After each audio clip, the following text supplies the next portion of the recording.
Bonjour et bienvenue sur le blog Les Revenus Autrement.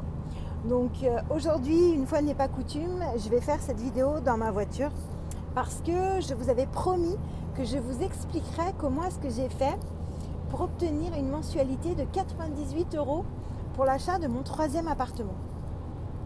Alors, il y a quelques jours, quelques semaines, non pas forcément des semaines, quelques jours, je vous ai expliqué que j'étais en train d'acheter mon troisième appartement et donc, comment dire, l'argent que j'en retirais, à savoir 3 fois 330 €, n'était pas forcément le point sur lequel vous avez tiqué, mais par contre ma mensualité de 98 €, alors ça c'est quelque chose, voilà, j'ai eu 100% de questions là-dessus. Et c'était vraiment assez marrant et même assez déroutant parce que voilà, je ne pensais pas du tout avoir des questions là-dessus. Mais bon, il est vrai que c'est un peu atypique. Alors en fait, je pense que vous le savez maintenant, je n'aime pas du tout les crédits, d'accord ? Et la mensualité de 98 € en fait, il ne faut pas l'avoir juste pour l'achat de cet appartement-là, il faut l'avoir par rapport à l'ensemble de ma stratégie. Je m'explique. Vous savez que mon premier appartement, pour moitié, je l'ai acheté cash et pour la seconde moitié, j'ai emprunté à la banque, donc j'ai fait un petit crédit, d'accord ? Donc ma mensualité est de 198 € plus 5 € et des brouettes pour l'assurance. Donc au total, j'ai 7 € et des brouettes pour l'assurance. Donc au total, j'ai une mensualité de 205 €. Voilà. Et des poussières qui sort, d'accord ? Donc ça c'est pour l'achat de mon premier appartement. Mon second appartement a été acheté cash et ça je vous en parlerai un petit peu plus tard et cette donnée là est très importante et je vais vous expliquer comment je vais l'exploiter et surtout quelle rentabilité je vais pouvoir en tirer. Mais ça ce sera pour une prochaine vidéo. Alors la troisième vient du fait que vu que j'ai déjà une mensualité de 205 €, psychologiquement, je ne veux pas dépasser un certain montant par rapport à mon salaire. Donc, je ramène tout un petit peu à mon salaire. Mon salaire est de à peu près 1400, 1500 €, etc. Et il n'y avait pas de souci par rapport à la banque pour qu'elle puisse me prêter le montant total que j'ai demandé sur mon troisième bien.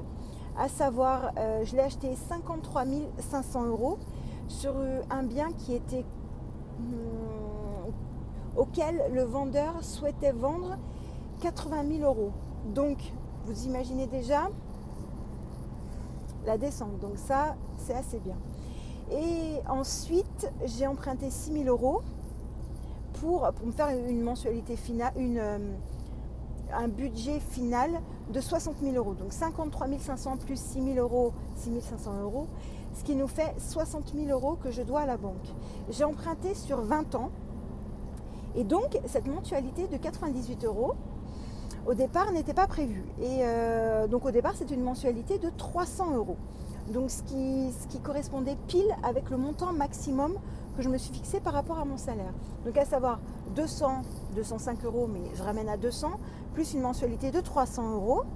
Donc ce qui faisait, voilà, un tiers de mon salaire. C'est quelque chose de très correct pour mettre dans le loyer, etc. Donc c'est ce qui me convenait. Mais ça commence à faire un peu beaucoup quand même. Donc c'est pour ça que j'en ai discuté avec Olivier Seban. Peut-être que certains d'entre vous le connaissent. C'est un expert immobilier et il m'a dit, mais tu sais Audrey, il existe d'autres solutions pour réduire tes mensualités. Je lui ai dit, mais il faut qu'on en discute et voilà, il faut qu'on en discute. Et là, il m'a dit, mais pourquoi est-ce que tu ne fais pas un report pour travaux ? Donc, c'est la raison pour laquelle je vous ai expliqué qu'en fait, j'avais deux crédits, donc un de 53 500 € et un de 6 000 €, 6 500 €. Et en fait, je vais commencer par rembourser ces 6 500 €, mais une fois que j'aurai présenté les factures par rapport à ces 6 000 €. Le truc, c'est que ces 98 € représentent les intérêts d'emprunt et surtout, attention je double, et surtout cette mensualité-là, tant que je n'aurai pas atteint l'enveloppe des 6 500 € de travaux, je vais garder cette mensualité de 98 € pendant maximum 4 fois 6 mois. Donc c'est-à-dire que je peux avoir au maximum pendant 2 ans cette mensualité de 98 €. Mais le truc qui m'intéresse, c'est justement d'en profiter au maximum pour utiliser ce montant simple. Et du coup, avec les 990 € de loyer que je vais rentrer, puisque j'ai déjà des demandes, et avant que l'appartement soit terminé, parce qu'il est toujours en travaux, je sais déjà quand est-ce que vont rentrer les locataires et j'ai déjà des réservations. Donc ça, c'est top. Du coup, ces 990 €, je vais les mettre de côté un maximum pour rembourser en anticipé. Alors, certains d'entre vous, à juste titre, quand on ne regarde que cette situation-là, vont me dire « Oui, c'est complètement idiot de rembourser en anticipé, il faut que ce soit les locataires qui payent ton crédit, etc. etc. » Alors, je suis d'accord avec vous, mais d'un côté, une fois que j'aurai remboursé en anticipé, ma mensualité de crédit va baisser à 200 €. Donc, c'est-à-dire que je serai moins dépendant d'un locataire. Et au vu de la situation actuelle de la ville dans laquelle j'investis, je pense que c'est la finalité. Il est préférable de minimiser les crédits, parce que je ne sais pas du tout quel sera l'avenir de la ville dans laquelle j'investis, même si je divise les risques en louant en colocation, d'accord? Mais on ne sait jamais, il y a de plus en plus de concurrents. Et même si certes j'ai de l'avance puisque ça fait 10 ans que je fais de la colocation, malgré tout, on ne sait jamais. Et là, au cas où, je pourrais même être entre guillemets dépendante d'une seule personne, puisque ma mensualité à terme, dans 2 ans, sera de 200 €. Ensuite, également, ça a plusieurs avantages. Je veux que la banque puisse voir que cette opération va être extrêmement rentable. 990 € pour 98 € de mensualité, je pense qu'elle va me faire confiance pour le 4e et le 5e, mais ça c'est pas vraiment un souci puisque j'en ai déjà discuté avec le banquier. Et en fait, elle va me prêter beaucoup plus facilement pour le 4e et le 5e. D'ailleurs, on m'a déjà proposé d'investir dans le 4e, donc je ne l'ai même pas cherché. J'ai déjà des propositions qui viennent à moi. En fait, voilà, il faut regarder plus loin que ce simple appartement, que cette simple 3e étape, d'accord? Mon but, et vous le savez, c'est d'être indépendante financièrement, donc je le serai à compter de janvier, lorsque les travaux seront terminés, etc.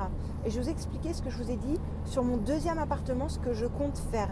Et c'est là où ce 2e appartement et ce 3e combiné qui vont me permettre de faire la différence et d'atteindre cette indépendance financière. Et ça, en seulement quelques années, et c'est vraiment pas compliqué. Par contre, je veux toujours utiliser mon CDI. Donc certains m'ont dit pourquoi est-ce que tu ne quittes pas ton travail? Parce que pour l'instant, je n'en suis pas au maximum de ma capacité d'emprunt. D'accord?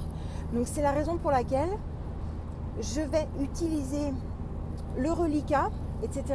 pour pouvoir emprunter encore pour le 4e, voire pour le 5e. Et ensuite, j'aurai atteint, je pense, ma capacité d'endettement au maximum et j'aurai divisé les risques, mais en même temps, je vais refaire le même schéma. Donc écoutez, ce n'était pas un prêt in fine, mais bon, c'était bien tenté. Et voilà, c'est simplement ce qu'on appelle un report pour travaux, d'accord? Et voilà, donc c'est une stratégie comme une autre, mais voilà, il ne faut pas simplement regarder sur du court terme. J'ai regardé sur l'ensemble des biens que je voulais et sur l'objectif que je me suis fixé. Voilà, donc écoutez, je ne sais pas du tout ce que vous en pensez, mais voilà, donc n'hésitez pas à me donner vos commentaires juste en dessous de la vidéo et surtout à la faire partager si vous pensez que ça peut être utile à quelqu'un. Et moi, je serais très contente en fait. Donc écoutez, je vous dis à très vite.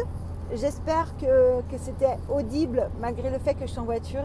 Et je vous dis à très vite dans les commentaires et ou sur Facebook. Bye!